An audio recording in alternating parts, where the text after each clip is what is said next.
Please stay tuned for important disclosure information at the conclusion of this episode. Hi, and welcome to The Long View. I'm Christine Benz, Director of Personal Finance and Retirement Planning for Morningstar. And I'm Dan Lefkowitz, Strategist for Morningstar Indexes.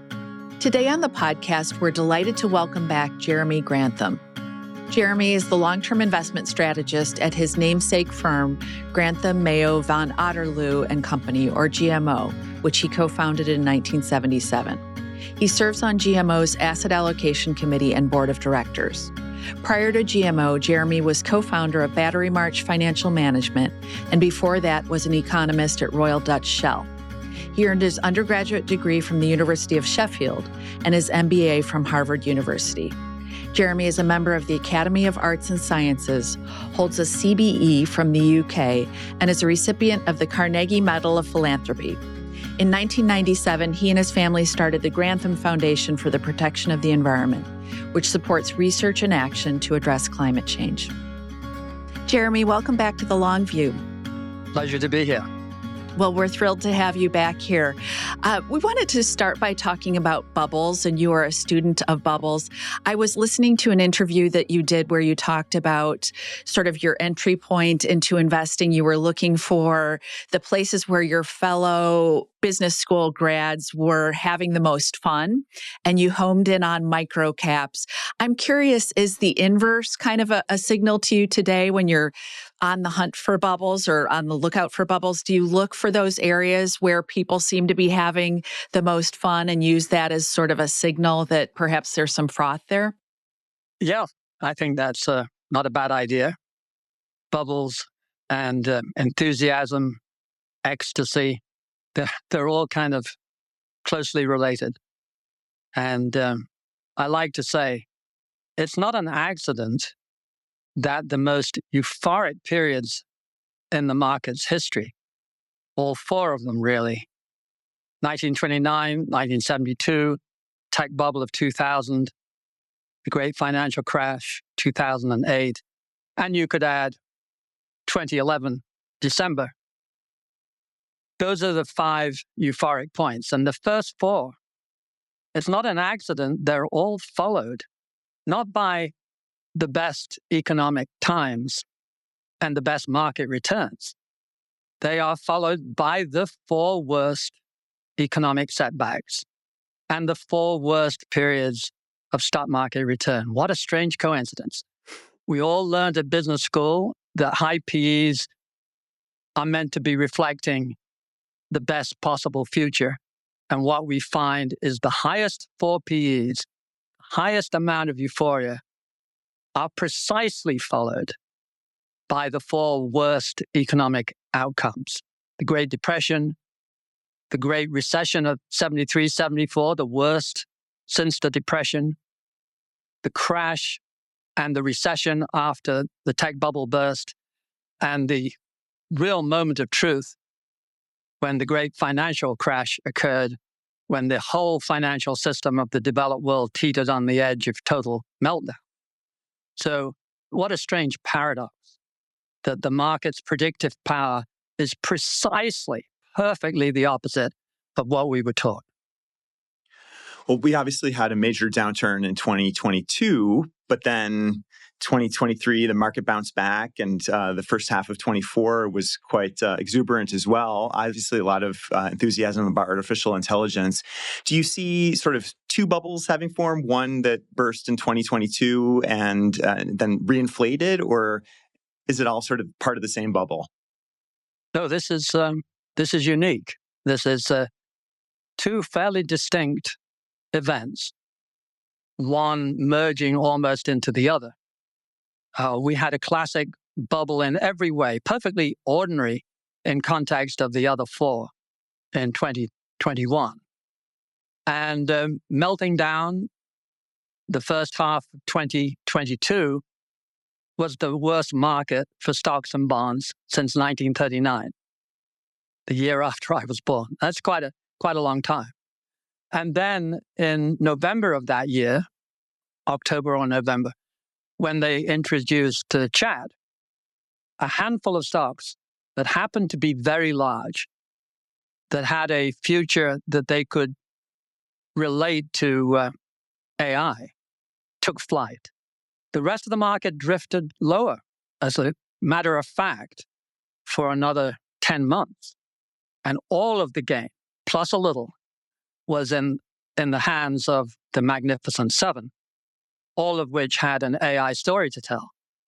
And then finally, impressed by this steady advance and also impressed by AI itself, the broader market jumped on board in late 23, the other day, really.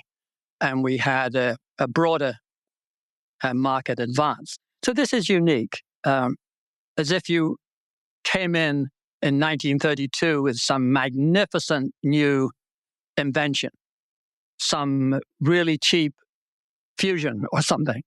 And AI is serious. It will change everything.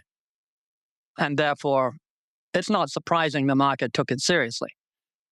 The bigger the new idea, the bigger the new invention, the more the market becomes overpriced, the more it attracts euphoria. It's not accidental. Really great things happen in the internet phase, 98, 99, but they overdo it. They overdid it with the canals, apparently, in England. They overdid it magnificently all over Europe, particularly the UK, but also the US with railroads. They were spectacular bubbles. Now, the canals were huge. The railroads were even much more profound, changed everything. They were serious, but that didn't stop them attracting too much capital, charlatans, putting eight different railroad lines between Manchester and Liverpool, or planning them and raising capital for them, when one or two was clearly enough.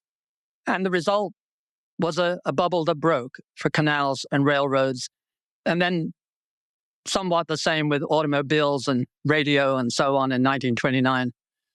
Electrification of everything and development of mass markets for a lot of them.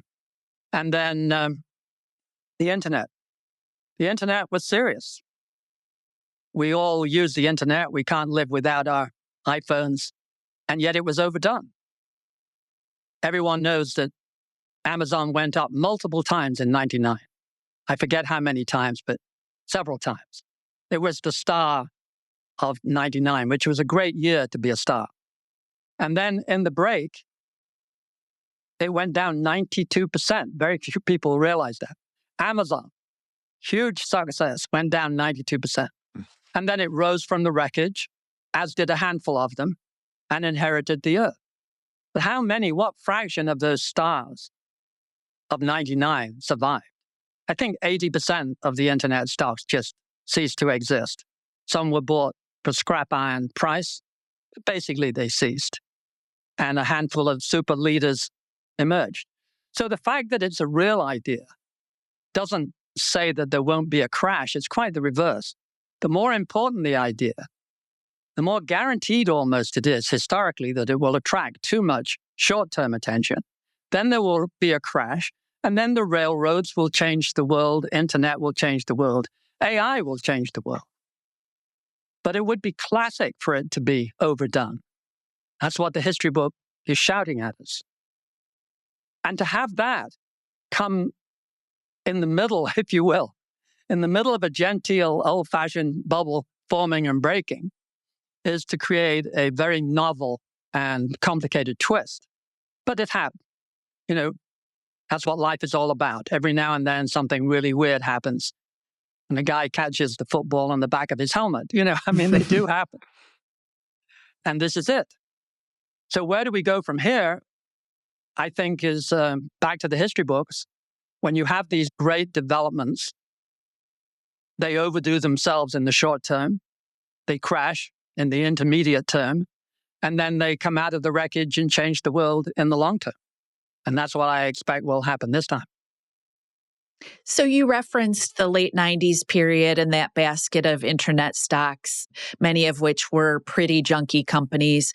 Wanted to see if you could contrast that with the AI companies, which seem to be a higher quality basket of companies. And you have been interested in quality for many years. You launched GMO's Quality Strategy Fund 20 years ago, and GMO recently launched an ETF around quality. So could you contrast sort of the fundamental characteristics of the AI companies with some of those technology companies that led the bubble in that late 90s period? This seems like a PhD paper question. There were obviously a lot of pet.com ideas in the internet, lightweight companies. There are probably quite a few this time, and history will decide which ones they are. But the very nature of quality is monopoly, let's face it. We define quality and always have as high, stable returns. The only way in a competitive society you have high, stable returns is to find a nook or a cranny that is not that competitive, i.e., you have a monopoly. You have a defensive mode. So what we're talking about is the dramatic emergence in the last 10 years or so of what you might call great global monopolies, almost instant in some cases, where winner takes all, first come, first serve. They grab the market. They defend it brilliantly, ferociously. It's what capitalists do. It's what they're paid to do. And it's what all the brilliant leaders manage to achieve. The role of government, one might argue, is to try and maintain a world where they don't become too powerful, where it doesn't a license to charge any price because you have a monopoly. And there is no question that the government's actions against monopoly have basically been soundly asleep for about 20 years until very recently. And now in the US and Europe, they come out of their deep sleep and they start to poke around some of the great new monopolies. But that's the essence of quality, a monopoly feature. Now, it used to be Coca-Cola. And yes, it was a duopoly with Pepsi. But you get my point. You couldn't easily compete with these guys. They had wonderful brands. And here we are with a couple of handfuls of brilliant, basically, monopolies. And the introduction of the internet and everything related to the internet in the last 20 years has facilitated first come, first served, the first mover or the first best person to scale up has a huge advantage. And if they defend it cleverly up to the letter of the law and perhaps a little beyond, in the end, these things are up for interpretation. They can build a monopoly much more quickly than they ever could in the past. And they have done. And that is a major, major issue going forward. Will governments allow these basically American giant monopolies to rule the roost, or will they break them up or act in some way that moderates their profit margins? We'll find out. Well, you mentioned government's role. You're famously a student of presidential cycles and their impact on markets. We're obviously in the midst of an election year. How do you see politics and policy impacting markets currently? I have no great insight other than to say they have been happy most of the time to leave the new companies to themselves. They haven't interfered. They haven't constrained them in any material way. They have been very benevolent. They have gone along with a Fed policy that allows the Fed and other government agencies. I don't mean to imply that Fed is a government agency. The Fed and government agencies to adopt a very pro-bailout, pro-capitalist, pro-too-big-to-fail policy. There was nothing like this 50 years ago. So it has become a much more benevolent world to the giant companies, where they made very big mistakes in the great financial crash. Very big. You could argue, as an outsider, that they deserved to fail, several of them. And they were not allowed to fail. They were protected. They were loaned money or given money to keep them alive. So this has been, government's policy has been very, very much pro big business. They've allowed those developments to take place. They have cut taxes on capital. They've reduced capital gains, dividend tax, interest rate. Every way, the money that you make while you sleep has had a lower tax rate. And the money you make while you work, therefore, has had to carry a larger share of the pie. The pie has not decreased. The pie has increased. In other words, there are more government expenditures as a percentage of anything. Through red and blue administrations, the share of government has gone up. And yet, the load on capital has been decreased. And the recent administration did not change that. So we've lived in an era of uniquely low taxes on capital and capital gains and so on. So they have played a very pro-big corporate role for the last 30, 40 years. And we have seen the pendulum swing against labor, say, for all the way since the mid-1970s. So that's 50 years. And it didn't stop under any administration except Clinton. And Clinton did not get the pendulum to swing back. He got it to pause for 8 years. That is the best from a labor point of view that happened in 50 years, is an 8-year pause.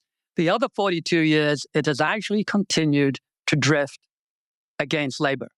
So the share of the loot going to capital has increased and the share of the loot going to labor has declined, 42 basically of the last 50 years. So pro-capitalist, and that doesn't mean pro all business. It really means in real life pro the giant businesses who have all the influence, who lobby and spend serious money, facilitated by the Supreme Court decision that it somehow equates money you spend on political maneuvering with free speech. That's an amazing interpretation, I think, to almost anybody, but that's what it was. And they've taken full advantage of it. That's what capitalists do. They are paid to maximize the return to any little shift in regulation. They are allowed to influence the development of future regulations. So we live in an era where the regulations have tilted steadily towards giant companies against smaller companies and against labor. And we should face that every now and then. We wanted to stick with macroeconomics for a bit longer, and you have said that you think the U.S. is heading into a recession, that all the signals are there, and we recently have begun to see some softening in the employment picture. So perhaps you can talk about the signals that you see, how they are consistent with recessionary storm clouds gathering. First of all, there are better people to talk about this than me, because all I can do is look at the rules of thumb, basically, is what they are, that have been associated with previous recessions. And everyone knows them as well as I do. But the leading indicators are extremely good. The interest rate spread between the 6 months and 10-year and so on, and even the rising unemployment, they have very strong associations with recessions. And I don't think anyone's really established the whys and wherefores, but we can see the association.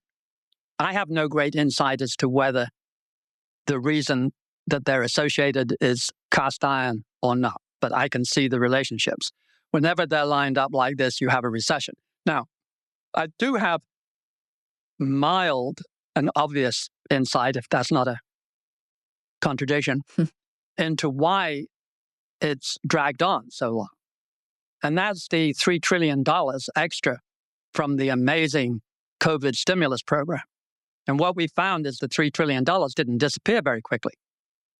It sat around in individuals' war chests, and it got to recycle. And yes, it's pretty darn small now, but it extended this cycle and extended it and extended it. So we were used to earlier times. We didn't have much, we had no historical experience with a stimulus of this magnitude. This was like a major war. This dwarfed the great financial crash, which was really a matter of teetering on the edge of near total financial destruction. And this time we did more than ever. So this is completely novel. And we have to recognize that. So you expect different outcomes.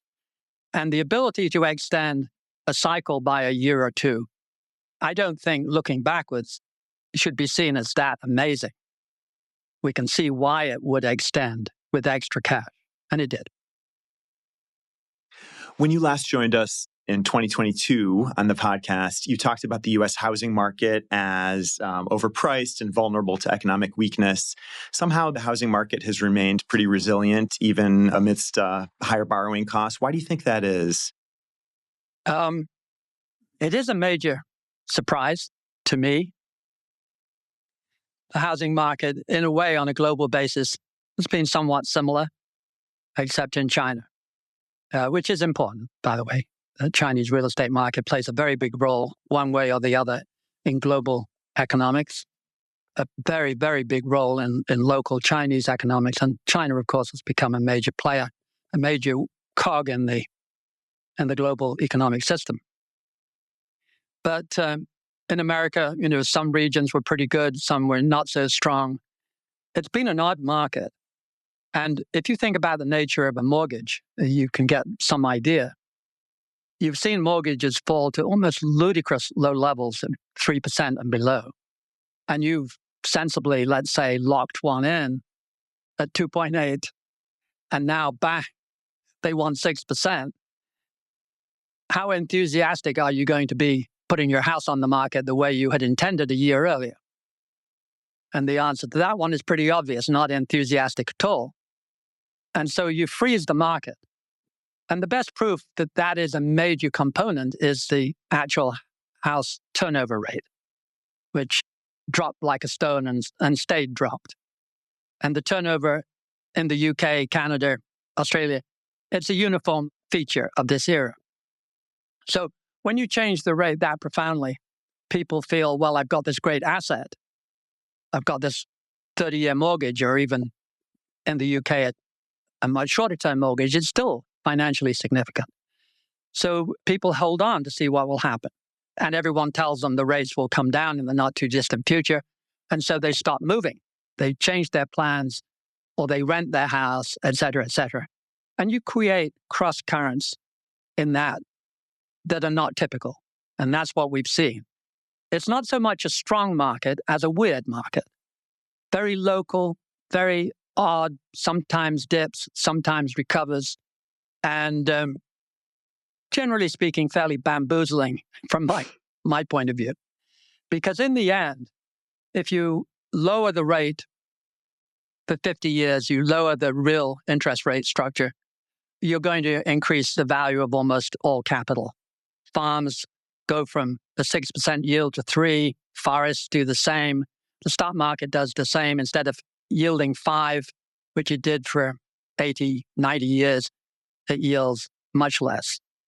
And you would think, therefore, when you move real rates back, that it would have an effect. I have no doubt it will, but I have lots of doubt as to how long it takes to flow through the system. How long does the real rate have to be considerably higher than zero, which it was, to push back on the price of assets? I don't know, but it's almost a mathematical certainty that eventually they relate. And any long-lived asset is not worth the same with a real rate of 2% than it is at zero. And yet that is not the immediate response for some of the reasons we're talking about. I have a family member involved in farms and forests, and that has kind of become a weird market, like the commercial real estate market, like the real estate market itself. They're just strange. They lose volume and they act oddly. This is like a little interim, like the phony war at the beginning of World War II, where nothing seems to be happening in quite the predicted way. But in the end, basic relationships tend to exert themselves, and higher real rates mean lower asset prices sooner or later.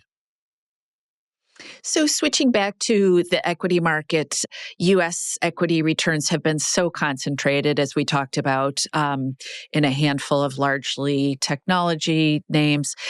There's been this widespread anticipation that there will be a rotation away from those names into other parts of the market, value, smaller stocks, non-U.S. stocks.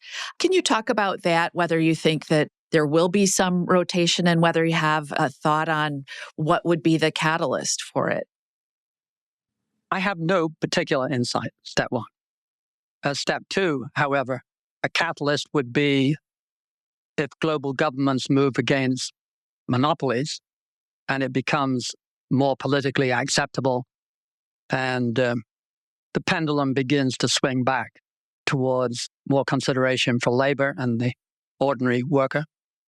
That would be a catalyst to watch out for the great monopolies. And they're not ludicrously expensive, as we know, by the standards of 2000 and the tech bubble. They sold at substantially higher PEs back then. But is the world more driven by monopoly today than 2000? Yes, it is.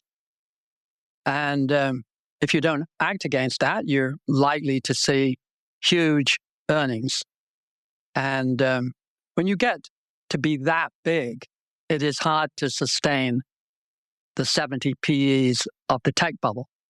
When you're trillion dollar market caps, it just becomes implausible to have such high PEs. And so we haven't. And so let's say one of the main reasons for that is the sheer colossal, unprecedented size of the current group of superhero monopolies. When you think about future asset class returns, are you expecting non-U.S. stocks to outperform the U.S. over the next, say, 10 years? Yes, historically, they've tended to rotate. There's never been a period, never been a window like we've seen in the last, it's almost 15 years now, where the U.S. outperformed in earnings by such a wide margin. The typical measure would be 15 or 20%, and then the following decade, the rest of the world would come back. This time, it's more like 80%, close, maybe 100% outperformance. And 75 or 80% of that are what used to be called the FANGs, and now the Magnificent Seven. They are the lion's share. When I say lion's share, they're close to 80% of the extraordinary outperformance the U.S. corporate system over the rest of the world for the last, let's say, 12 or 13 years. It's just these couple of handfuls of stocks. Slight change between the FANGs and the current iteration, but only 2 or 3 names. So we wanted to ask about Japan. You have been a student of Japan, following Japan for many years. You famously avoided the Japanese market bubble bursting, and then you underweighted Japan for many years thereafter. I'm wondering if you can talk about the Japanese market today, whether you've been seeing signs that there are actually things in place to unlock shareholder value in Japanese companies once and for all. It does bring up an interesting topic, and that is, what are those periods when people have thought that GMO in general, and me in particular, were losing the plot? And at the time, one took an enormous amount of grief for not understanding how important Japan was. When it was 65 times earnings, Solomon Brothers had a hit squad coming around explaining why mathematically, with rates so low in Japan, they were worth 100 times earnings. In the tech bubble, everyone was saying we had lost our way. We were fighting the bull market for all of 98 and 99. It was a huge move by the NASDAQ, must have nearly doubled. The S&P probably went up 50%. And we were considered ludicrous. Now, we started fighting it when it went over 21 times earnings. 21 times earnings was the previous high ever of trailing 12 months. It hit 21 in 1929 and didn't break that until December 97. So we managed, I'm not sure how, to stay kind of fully invested and playing aggressively and winning. We had better than average performance through 97. But then we fought it. 21, boy, that's like 1929, we said, and this is going to be bad things happening. And 98, 99, and the first quarter of 2000 was like a nightmare. And people treated us as if it was personal. We'd done it deliberately to rob them of good performance. They were really seriously upset with us. And although we had nothing but kind of top-level institutional accounts, they fired us very much faster than we thought. We always thought you had 3 years of bad performance, and if you had a great relationship, maybe 4. But at the end of 2 years and 1 quarter, in some products like asset allocation, we lost half our book of business. It was amazing. So you took an enormous amount of grief, and less so in the housing bubble, but to some extent. And you say, looking back, where did we build a decent reputation and where did we make money? It's the same set. We made money getting out of Japan far too early, 3 years too early, very painful. We made tons of money in the tech bubble by getting out 2.25 painful years too early. And we were very defensive from the spring of 2007 in the great tech bubble, although we did okay because we had a huge overweighting in emerging. But that's the way life is. You have to go through these periods where people, of course, if you're 2 or 3 years too early, they're going to think you've totally lost the plot. Even though it turns out on the round trip, we made tons of money and reputation on Japan, tons of money and reputation in the tech bubble. And the housing bust, the great financial crash, we handled pretty well, so that was okay. But 2021, back to the drawing board, we kind of blew the whistle, let the wild rumpus begin in January 2022. And now a lot of time has gone by and some decent amount of money has been made in the NASDAQ since then, a little bit on the S&P, and the Russell 2000 has lost money. But still, it's gone on a long time and one takes a lot of abuse. And I have to keep reminding myself that the more abuse we've taken, the better it worked out in the long run. That doesn't make it any easier while you're going through it. And then, of course, people misconstrue what you said. You know, a year before January 22, in January 21, I wrote a paper called Waiting for the Last Dance, and everyone says, oh, you said that was the bubble. No, I said, there is a bubble. They take a long time to form and break. But if you can't tell the difference between waiting for the last dance and let the wild rumpus begin, then you're not paying attention. So we were not saying that the bubble would break in the first paper. We were saying in January 15th, 2022, the wild rumpus had started, and it had. And then what we did not foresee is the introduction of AI as a complete game changer of long-term consequences, no doubt. And I think I may have missed the question.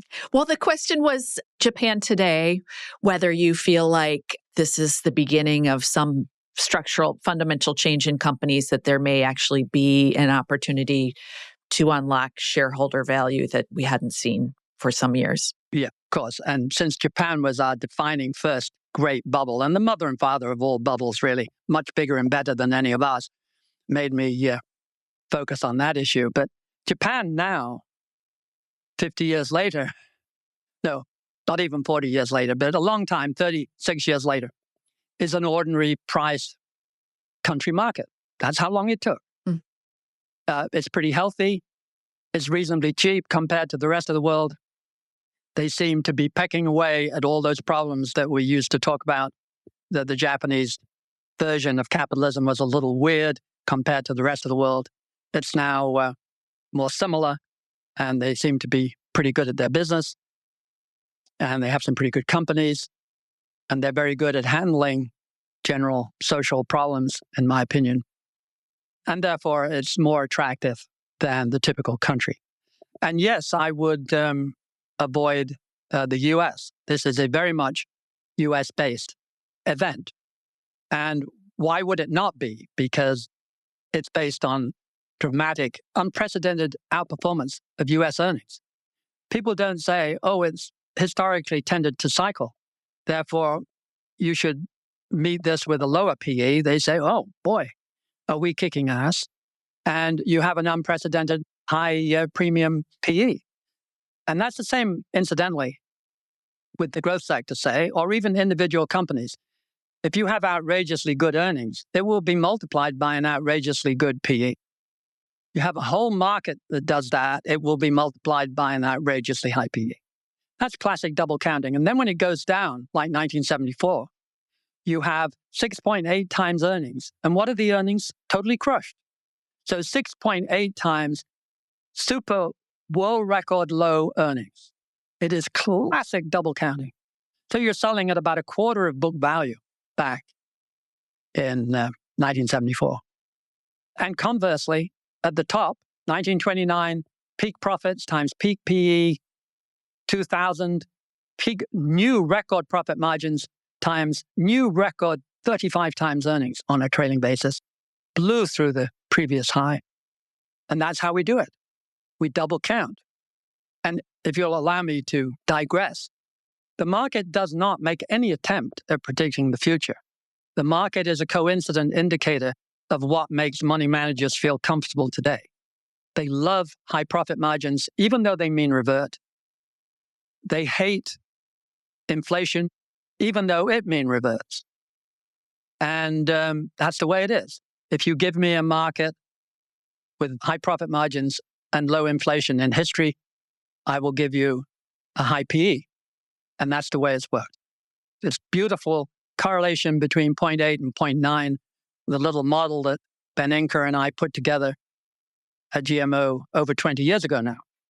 And we are now dealing with its second decent aberration since 1925. The first aberration was 2000. Our model said, wonderful profits, no inflation, you should have the highest PE in history. And we got that right. It just said it should be 23 up from 21, and it went to 35. So that bit we missed, the extra 40%.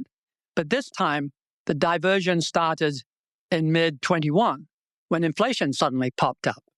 And when it first popped up, it was a great surprise, though why it was, one historian might question, because we'd had such incredible stimulus, you might have been braced for inflation. But in any case, it came.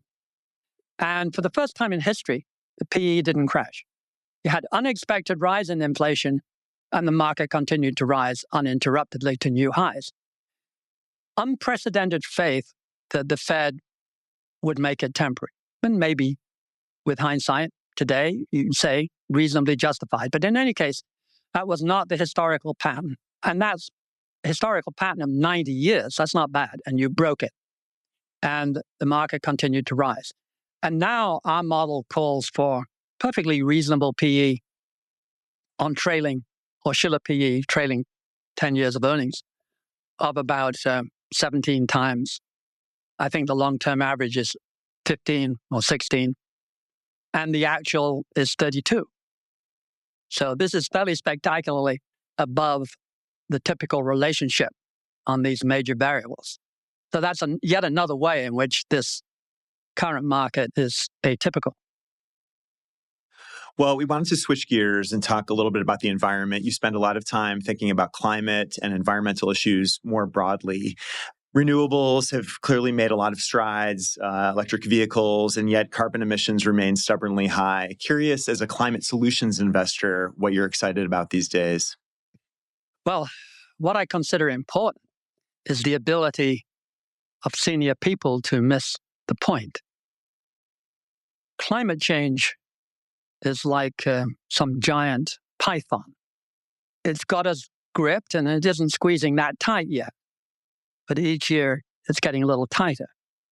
And it shows no inclination to go away, and we're ignoring it. If we continue to take climate change this lightly, if we continue to protect our short-term profits and ignore longer-term consequences to the general world, we will have a very hard time maintaining a stable world, stable social, stable corporate, stable anything.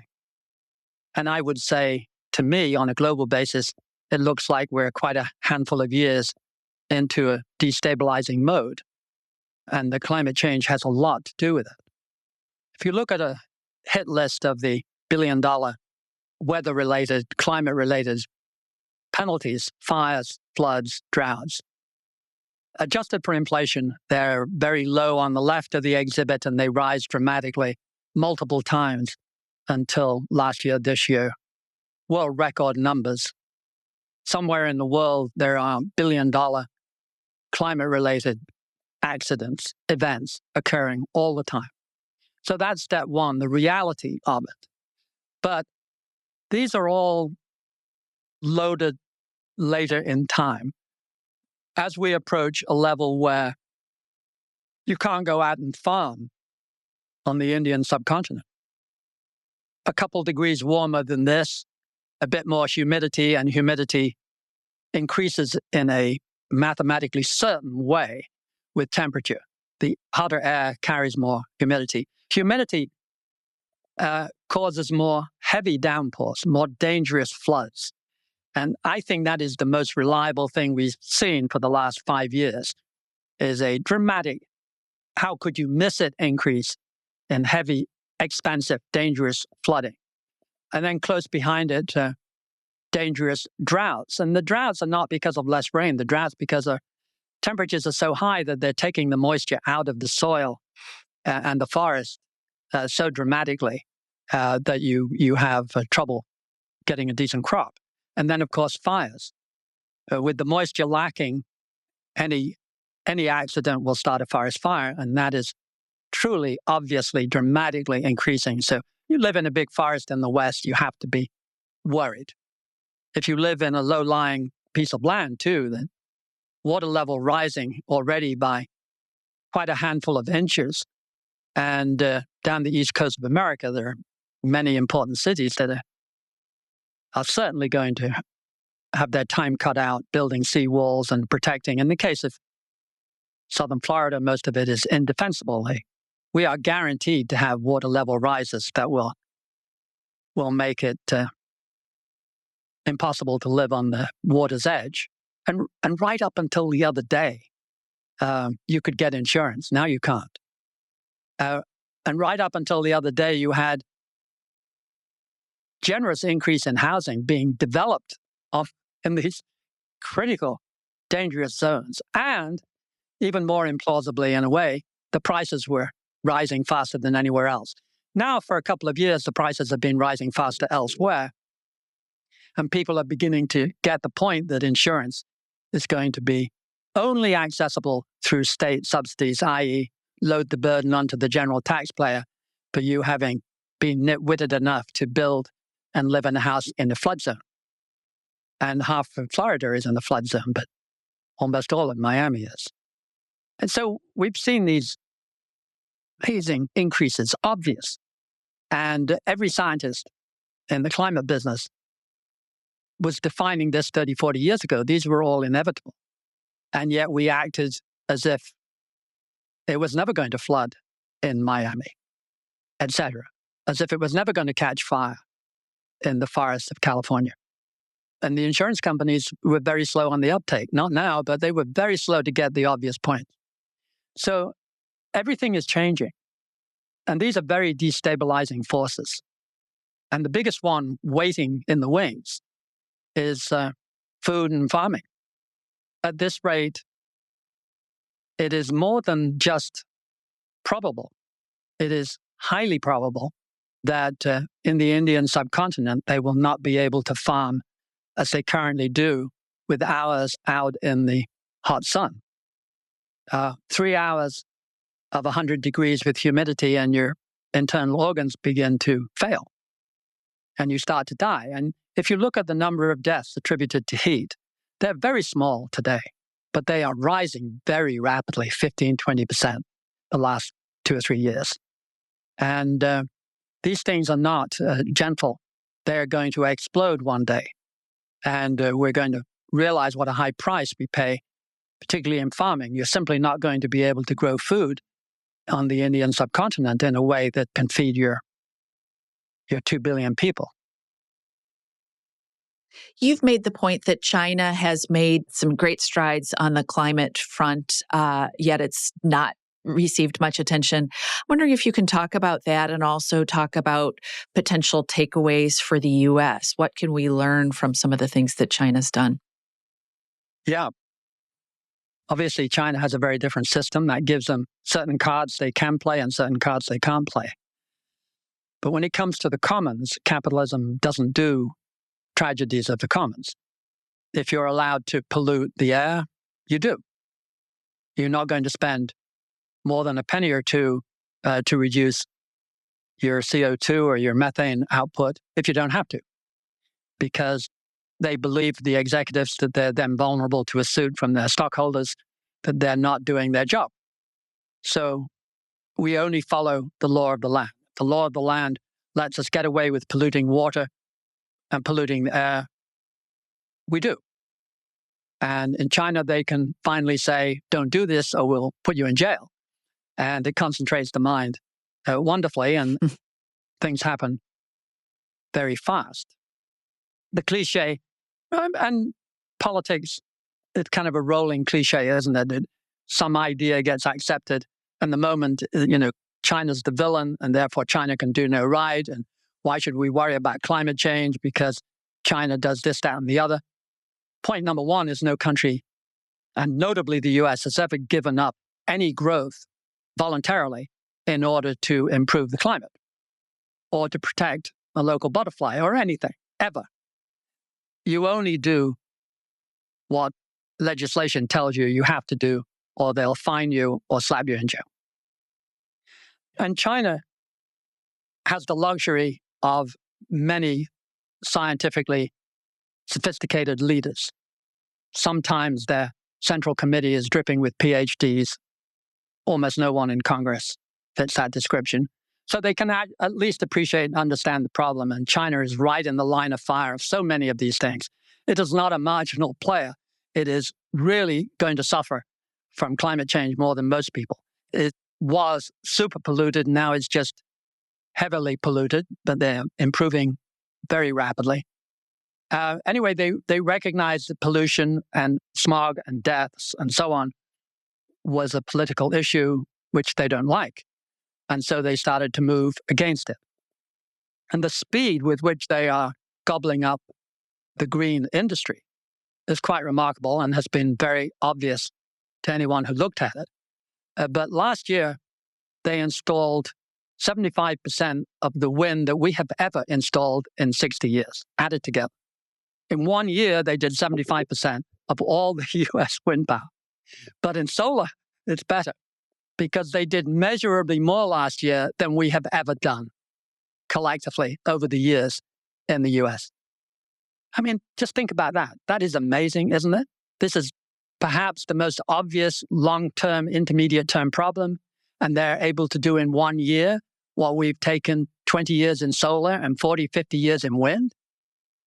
They produce 80% of the world's solar panels. A solar panel, if we allowed them in tax-free, is a third of the cost that we pay in America. 10 cents per megawatt versus 30, something like that. And in Europe, it's 20. And there's so much progress, however.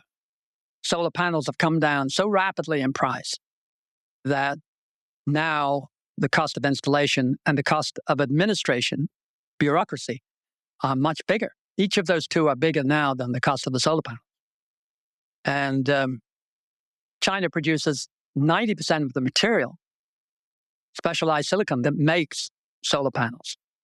They have a death grip on all of what I call the green metals. Lithium is processed 80% plus in China. Cobalt, 80-90% processed in China. And nickel, not so much, but still a handsome chunk. They are building, as we sit, more than half of the world's nuclear generation is going up under construction in China. These are not trivial fractions. China is not 50% of the world's economic GDP. Hydropower, they develop further and faster than anybody else. What can they do that they haven't done? EVs, they're building over half of all the EVs under construction today are in China. Their fleet is now 25% versus, you tell me, 5 or 6 in the US or less. And that's what we should be doing. The US should be leading. You can't lead overnight. I feel for the effort now being made belatedly. But to catch up when the other guy had a 15-year running start, you can't do that overnight. You just have to plug away. And it becomes very expensive when you let them get that far ahead. And it is very expensive. So we will not be putting in nearly as much solar, which is desperately needed, because we are willing to tax them so highly, 100% tax.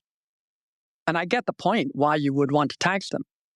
But I also get the point how tragic it is that it will slow down our installation of solar power because we feel we have to produce everything now in the US. How much better it would have been to maintain a strong position over the last 15 years. But water under the bridge. So, Jeremy, what would you suggest for the investors out there who want to make their portfolios more environmentally friendly or align them more with climate? It's a non-trivial issue. My personal attitude is to try and look out 10 years and try and imagine what the world will be like and dissociate myself from the things that are involved there, fossil fuels, etc. Recognizing that these are commodities, they will rise and fall and drive you crazy before 10 or 20-year period is gone. But in the end, it's inevitable. In the end, we'll all be driving non-fossil fuel vehicles or taking electric buses or whatever. China, by the way, makes 90% of all the electric buses in the world. This is not 19%, this is 90%. These numbers are just crazy. Now, many firms out there are tilting portfolios in a useful way. And that won't guarantee you success in 1 year or even 3 years, but it will more or less guarantee you some success, I think, over 20 years. And at GMO, we have portfolios that overstate green progress, understate fossil fuel, etc., and don't deviate from the indices by more than something like 1.5 points. And these are very useful products, and I'm sure other firms can try and do them. I think we've had something of a start thinking about them. But that's what you have to do. You have to just tilt and hold it for long periods of time and recognize that in anything that looks faintly like a commodity, you are going to have moments of incredible pain and regret. And you have to play for the long term because commodities just they're not conducive to short-term guarantees. That's why, incidentally, they're always cheap because they're so unbelievably unpredictable. And because they're always cheap, they have actually a pretty decent lifetime performance. And for the record, a resource fund such as one at GMO is the only thing you can find that is over 10 years negatively correlated with the balance of your portfolio. Industry subgroups are incredibly highly correlated over 1 year, 3 year, 5 years, 10 years. If you get it down to 0.8, 0.75, that's massive. But by 5 years, a resource fund is 0.25. And at 10 years, it's actually insignificantly negative. It tends to go up when the balance of the portfolio is going down. And you can see why. If you have to pay a massive increase for your metals and your oil and your raw materials and your food, of course that's a drain on the balance of the economy. So the logic is pretty straightforward.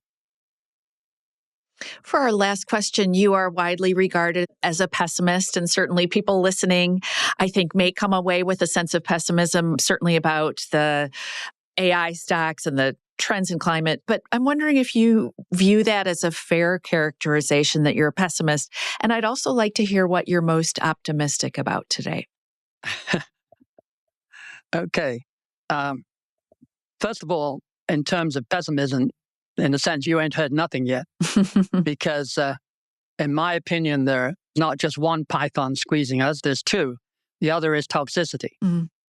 If we do not move against toxicity, we are going out of business.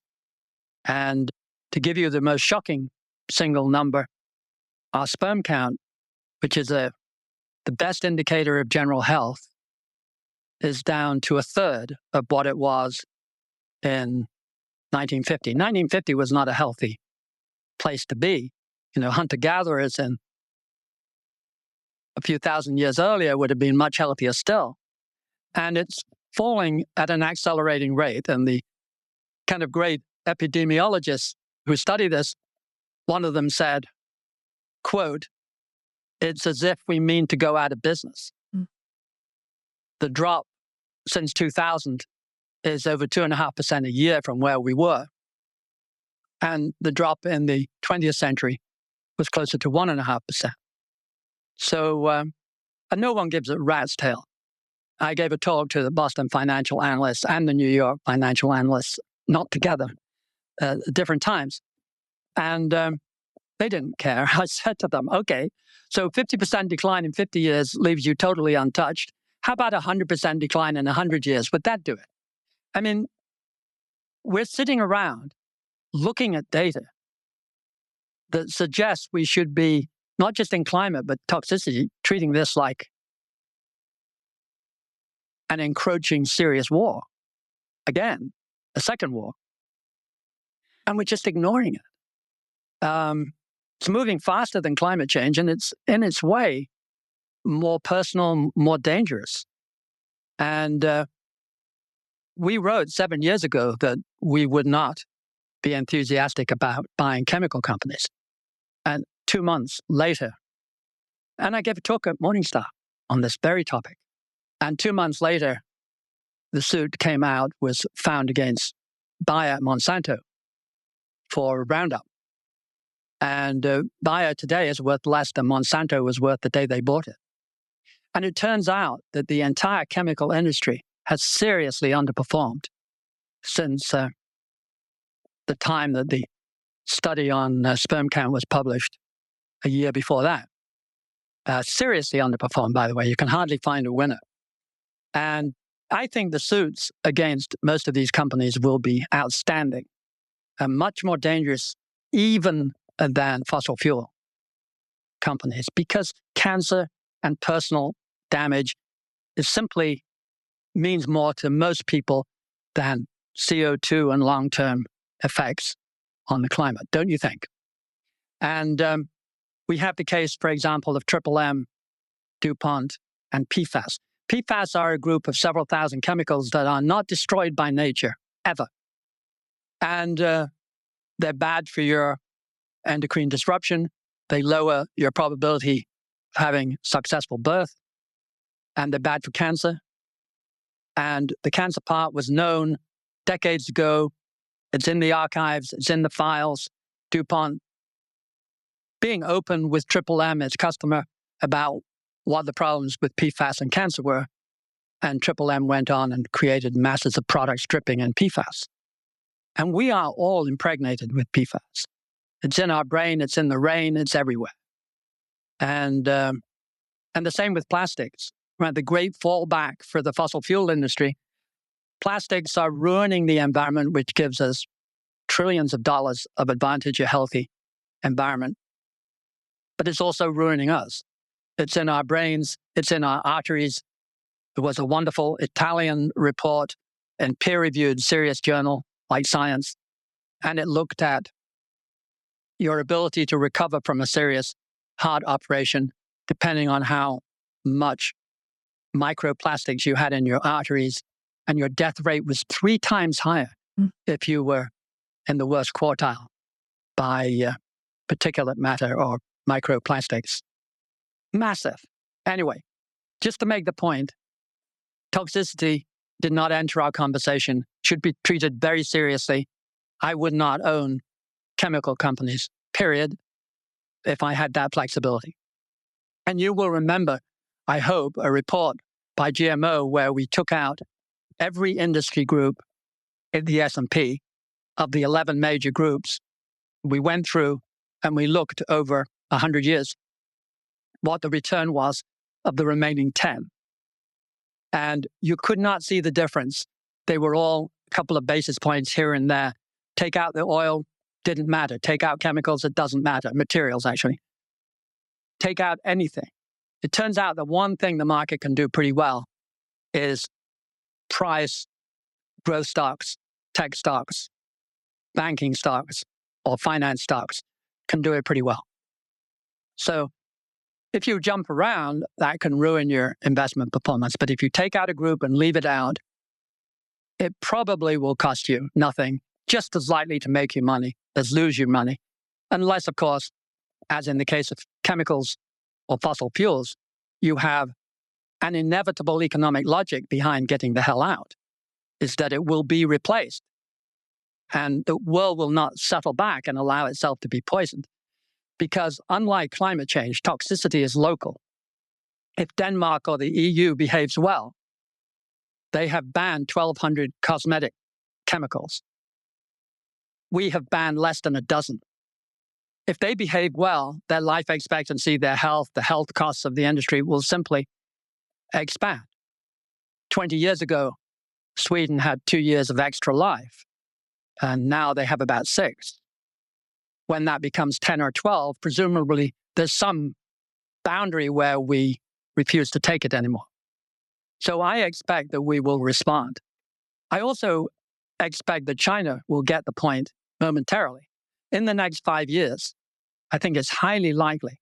They often come fairly late to something and then they move at Chinese speed. They will come to toxicity sometime in the next 5 years, as they did to cleaning up some of the air, which is partly toxic. And they will move very fast and they will ban chemicals. And their health will improve and they will save billions of dollars. These are very positive return moves seen through a health. And even, by the way, EVs. We don't realize that in 20 years, Boston will be cleaner than it's ever been in its history from day one. You'll walk down the high street and you'll be surrounded by relatively breathable air for the first time. Okay, that was my riff that I had missed out. In terms of optimism, pessimism, at the bottom of the market in 2009, as it turned out, the day the market hit a low, I put out one of only 2 special one-page reports I've ever put out called, what was it called? Buying When Terrified, Reinvesting When Terrified. And it said, of course you're terrified, you should be terrified, but this is cheaper than it's been for 22 years, get your money back into the market. Not bad. Also, my first quote ever in 1982, the summer of 1982, market was getting down, to 7 or 8 times earnings. And the Wall Street Letter, now defunct, had me towards the end. We were a brand new firm saying I thought we were near an unprecedented rally in both the stock and the bond market.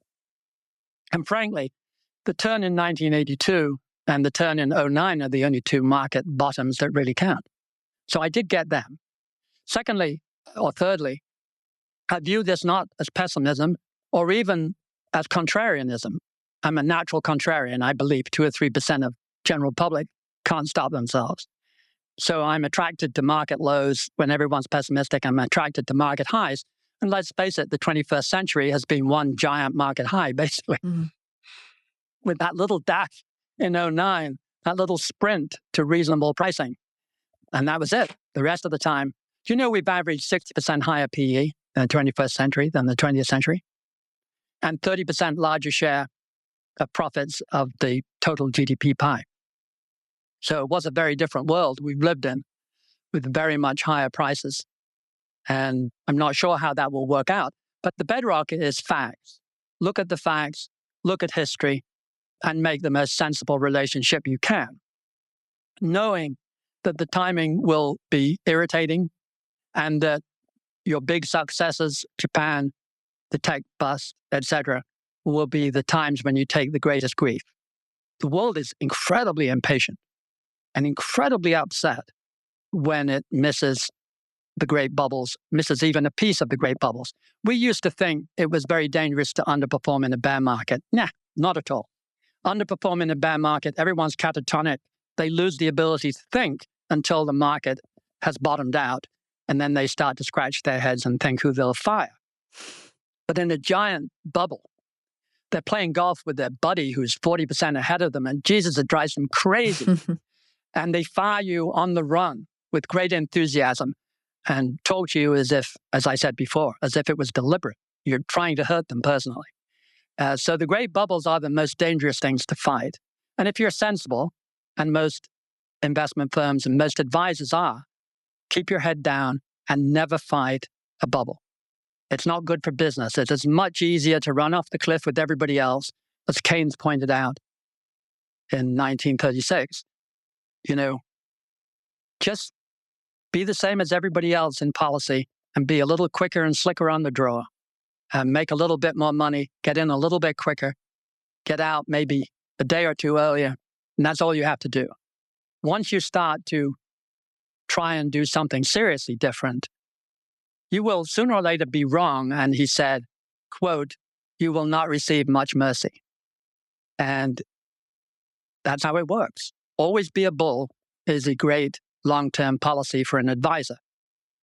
For an individual, these things are so obvious, it really does seem you could sidestep some of the pain if you wanted to, but an institution can't really afford that.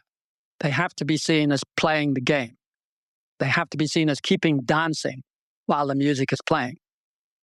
Prince may have gotten his timing wrong, but he was honest. That's how everybody does it, and always will. Because there is one, I think, pretty optimistic point of view in investing. And that is, in contrast to the American capitalist system, and maybe the global capitalist system, which I think has gotten fat and happy, and particularly in America, it's been allowed to become monopolistic. Monopolies, by the way, are great for stock markets. They're terrible for GDP and productivity. Our productivity has dropped pretty steadily, dear listener, viewer, over the last 50 years in America. We're very pleased with ourselves now because we are less bad than Europe, which has plummeted. But we have drifted way down in productivity gains and GDP growth. Monopolies are not good. They're not aimed to have growth. They put profit margins ahead of growth. They're aimed for good earnings, which we have, good stock prices, which we have, and bad, if anything, declining growth rates, which we have. So be advised on that. But the side exception to that is the venture capital industry. The venture capital industry is not monopolistic. It is backed by the great research universities. 15 of the 20 great research universities in the world are in the US, out of which have poured armies of brilliant new ideas, plus plenty of others. The US has an attitude to risk-taking, which makes the rest of the world look pretty stodgy. So we forgive people for failing once or twice. In other countries, they do not, although I think they are slowly acquiring some US characteristics. And the VC structure, the fundraising structure, has always been the envy of the world. The VC industry in America is attracting the greatest entrepreneur brains, scientists who are capitalists who are scientists from all over the place. About a third of all of the VC leaders are not born in America. And we see it through the lens of green venture capital, hugely inventive people. And in the case of green, they actually care that they're doing something useful. They care that green is important, the most important maybe of all things. And they are really, I think, very good people. They're a pleasure to do business with. And the Grantham Foundation, which has 90% of all the money I ever made, is 50% in venture capital, maybe closer to 60 today. And half of that is green. So we get a ringside seat at what is going on. And it's in the non-green part, it's very impressive, but it's still kind of capitalist as usual. And in the green part, it's massively encouraging. And we do it better than anywhere in the world. So we have the machinery there to lead the world in green innovation. China coming up, by the way, very, very fast. And let me just finish on that. There's something that's happened that is never talked about. In 2003, the Chinese contribution to major peer-reviewed articles was a rounding error, like 1%. America, totally dominant. Last year, China overtook the US. You can't do this in 20 years. I mean, it would seem to be impossible to go from an educational system that is not producing any material number of peer-reviewed articles in the top journals to having the most. It is a major, major achievement. Their academic achievement standards, the average graduate, been rising steadily as ours have been sinking down the list. And they're cranking out multiples of our engineers and scientists and physicists. And the rating of their universities still way behind ours, but it is roaring through the international list. This last year, they have made average top Chinese university has jumped 10 or 20 places. And in the next 20 years, they will be butting their heads into the top 20. And it's an achievement that has come completely, have you heard it? Completely silent. The cliche is China sucks. The fact that it's just pulled off this amazing research progress has not even made the press, as far as I'm concerned. So thank you, by the way. Yes, thank you. This has been a fascinating conversation. We so appreciate you being here today. You're extremely welcome. Bye-bye. Thank you, Jeremy.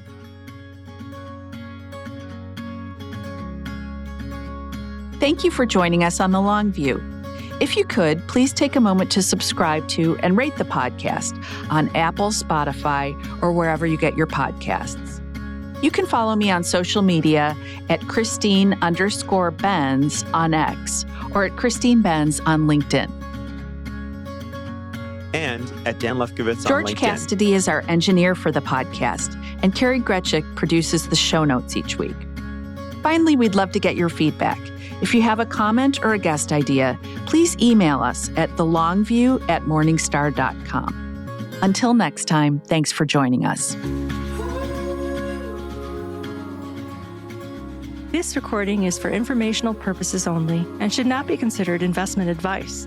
Opinions expressed are as of the date of recording and are subject to change without notice.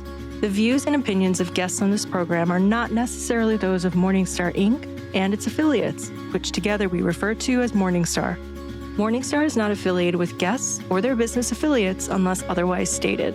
Morningstar does not guarantee the accuracy or the completeness of the data presented herein. This recording is for informational purposes only, and the information, data, analysis, or opinion it includes or their use should not be considered investment or tax advice, and therefore is not an offer to buy or sell a security. Morningstar shall not be responsible for any trading decisions, damages, or other losses resulting from or related to the information, data, analyses, or opinions or their use. Past performance is not a guarantee of future results. All investments are subject to investment risk, including possible loss of principal. Individuals should seriously consider if an investment is suitable for them by referencing their own financial position, investment objectives, and risk profile before making any investment decision. Please consult a tax and/or financial professional for advice specific to your individual circumstances.